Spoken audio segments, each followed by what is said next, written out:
Assalamualaikum warahmatullahi wabarakatuh. Di sini saya akan menjelaskan tentang desain grafis. Oke, pada kesempatan kali ini menjelaskannya melalui slide. Ini adalah presentasi yang sudah saya buat sebelumnya.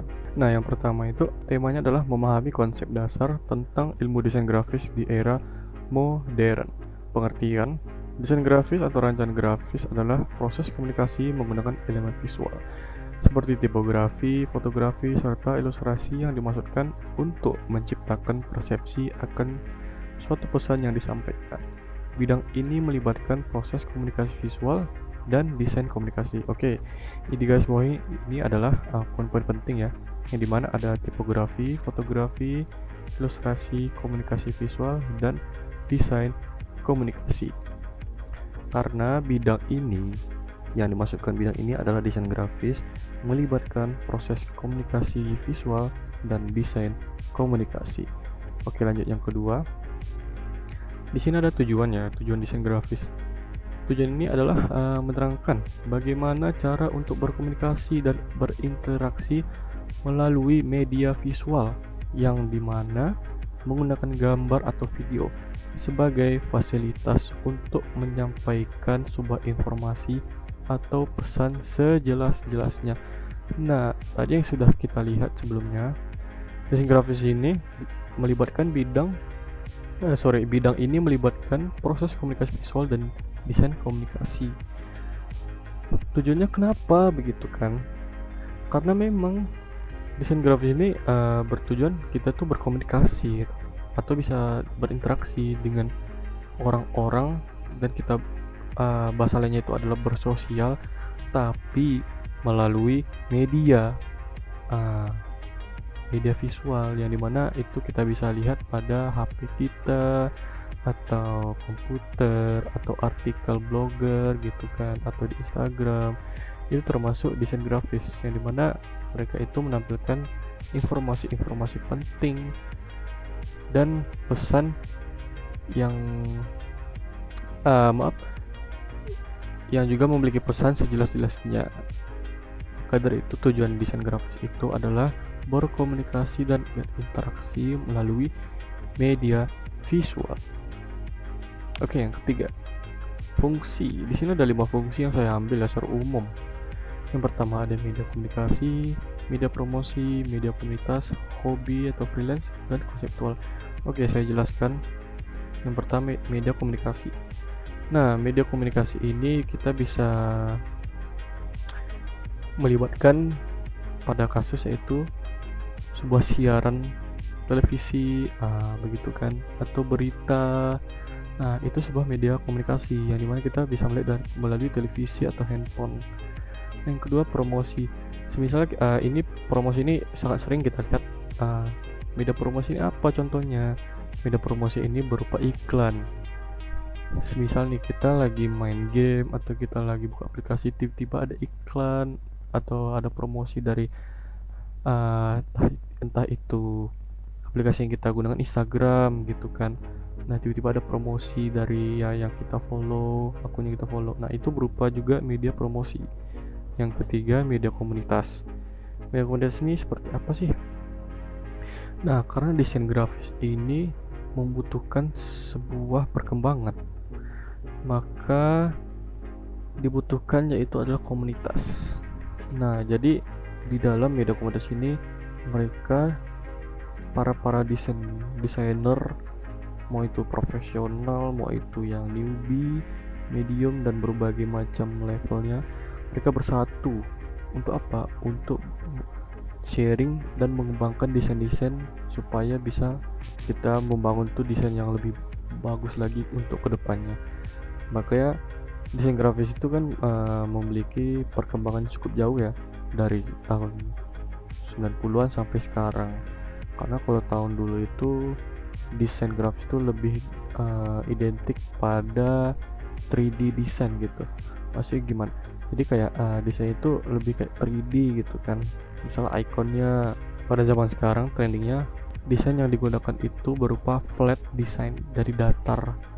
Nah, gitu. Contohnya gimana gitu kan? Ini saya beri contoh. Contoh ini pada ikon arrow atau petunjuk. Kalau dulu desainnya pasti kayak 3D gitu kan. Kalau sekarang itu flat, datar aja gitu. Karena apa? Citranya itu adalah citra minimalis dan estetikanya. Oke, yang keempat adalah hobi atau freelance. Nah, fungsi desain grafis ini juga termasuk hobi atau freelance. Tak sedikit juga orang yang hobi dengan desain grafis gitu kan. Dan juga kalau mereka tidak hobi, mereka juga terjun ke dunia freelance begitu. Nah, yang kelima adalah konseptual. Konseptual ini hampir sama seperti media komunitas, tetapi konseptual ini lebih ke solo gitu. Maksudnya gimana ya? Gini, saya jelaskan. Jadi para desainer itu, jika mereka tidak bergabung pada sebuah komunitas, mereka juga membangun konsep-konsep desain mereka secara sendiri gitu. Jadi kebanyakan konseptual ini kita bisa juga berbagi atau sharing terhadap desainer lain, atau ya kita berbagi project, terus kita membangun sebuah project, mengembangkan desain ini gimana sih biar lebih bagus lagi begitu ya. Oke, selanjutnya ini adalah tebakannya ini adalah sebuah poster ya. Nah, di sini kita bisa melihat ada 3 macam jenis desain. Yang manakah desain poster? Oke. Apakah yang A atau B atau C gitu kan? Karena bentuknya kayak hampir sama, cuman ya banyak perbedaannya, mulai dari seninya. Di sini ya informasi juga beda-beda. Di sini lebih ramai, di sini lebih ke art, backgroundnya cuman ya sedikit. Lalu di sini lebih ke bisnis. Oke, mari kita melihat jawabannya. Nah, yang desain poster itu adalah B ya. Kenapa desain poster itu B? Oke, saya jelaskan. Di sini yang pertama ada book design atau desain buku, dan di C adalah brochure design atau desain brosur. Nah, yang book design ini kita bisa melihat sebuah cover buku itu pasti di awalnya itu ada judul, yang kedua background atau objek, yang ketiga watermark atau hak ciptanya. Desain buku itu pasti seperti itu kebanyakan.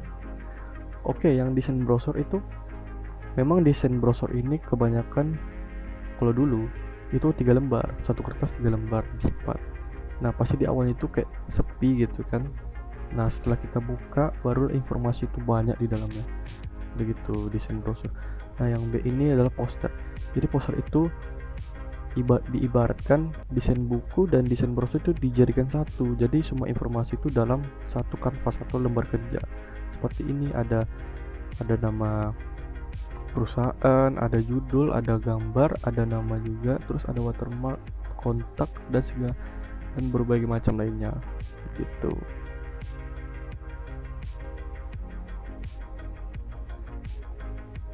Oke, di sini adalah what do you think about design? Apa pendapatmu tentang desain? Is that like apakah itu seperti ini banyak sekali ya guys. Ini banyak sekali. Oke. Ini ada desain buku tadi, desain poster. Lalu ini adalah saya jelaskan ya. Ini berupa arsitek desain, arsitek. Nah, di sini ada vector pixel. Itu bisa disebut ya kayak orang desain di Adobe Illustrator gitu kan, art. Nah, di sini adalah model desain yang berupa 3D. Di sini juga 3D. Clean. Di sini ada komik. Di sini di sini adalah namanya design system ya. Di sini ada banner, lalu di sini ada poster, branding, dan di sini ada UI UX, lalu di sini ada wall poster dinding gitu kan. Nah, di sini ada isometrik. Ini sebenarnya jenis desain isometrik yang masuk ke dalam kategori 3D. Karena isometrik itu berbentuknya seperti itu. Nah, itu kan. Dia dibagi 3. Dan di sini adalah card design ya. Ini model juga sebuah produk desain. Di sini tadi ada brosur. Ini produk desain.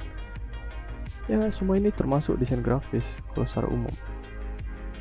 semuanya ini termasuk desain grafis secara umum. Tapi jika kita masuk lagi ke dalam, ini akan berbeda semuanya, begitu ya.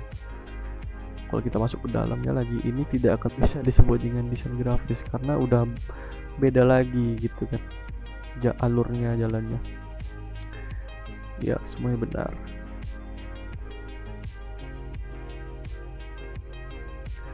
Oke, karena pada dasarnya adalah pada sebuah kalimat grafis. Kenapa? Singkatnya, ini merupakan sebuah media yang dimana penyampaiannya melalui bentuk visual yang sudah, nah ini benar guys, yang sudah saya katakan sebelumnya. Visualnya belum tahu apa, boleh handphone, laptop, ataupun tablet, ataupun komputer. Karena visual ini tidak nyata, oke?